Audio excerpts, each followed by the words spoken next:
ulam ko ngayon ay tinolang talakito. So guys, samahan niyo ako magluto.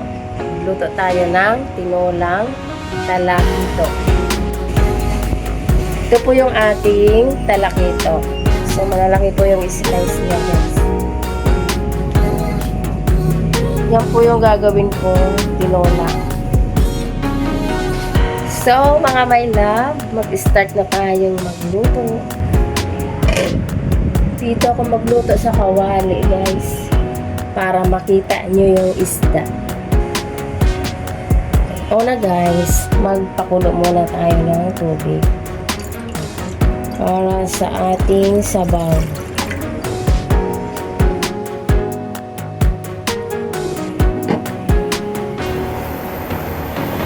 Okay guys, kulo na yung ating tubig.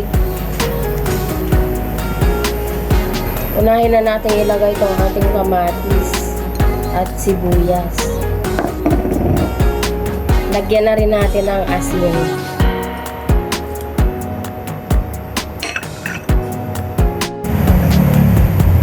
Isama na natin yung ating okra at sili. Okay. Lutuin muna natin ito ng mga 1 minute. Okay, pagkatapos ng 1 minuto,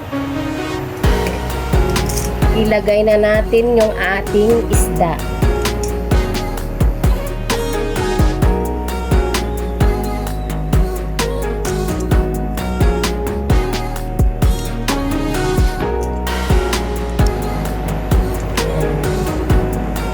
So, yan yung purpose ko na dito sa kawali.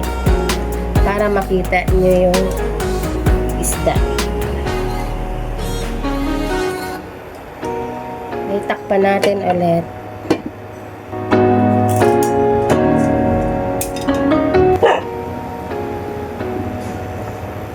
Okay guys. Malapit na maluto yung ating isda. Ngayon guys, ilagay na natin yung ating talbos ng kamote.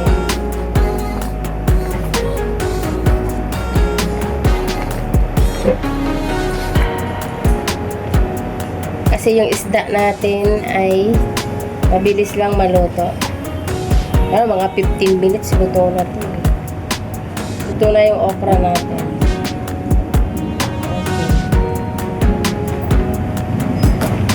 Takpan natin ulit.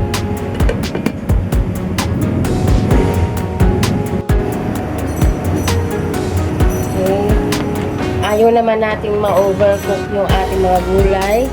So, ilagay na natin yung ating calamansi juice.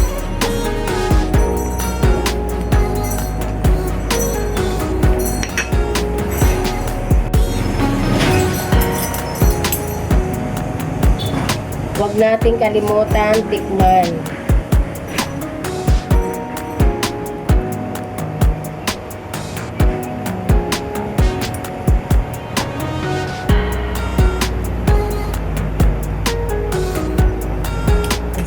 Guys, okay, sakto lang yung asin na nilagay natin. So yung pampalasa ko dito guys, asin lang. Asin, kalamansi, sapat na po yun. Nasa sa inyo guys kung gusto nyo maglagay ng iba pang pampalasa. So ayan po, luto na yung ating tinolang talakito.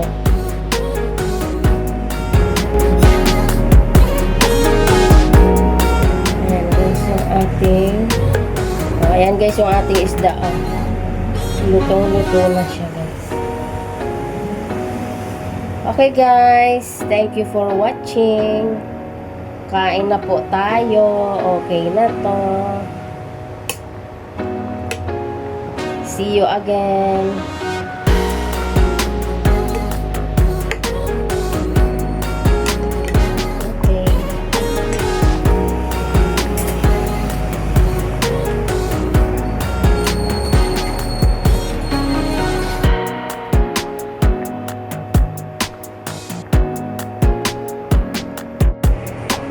Tapos na tayong magluto, guys. Thank you for watching.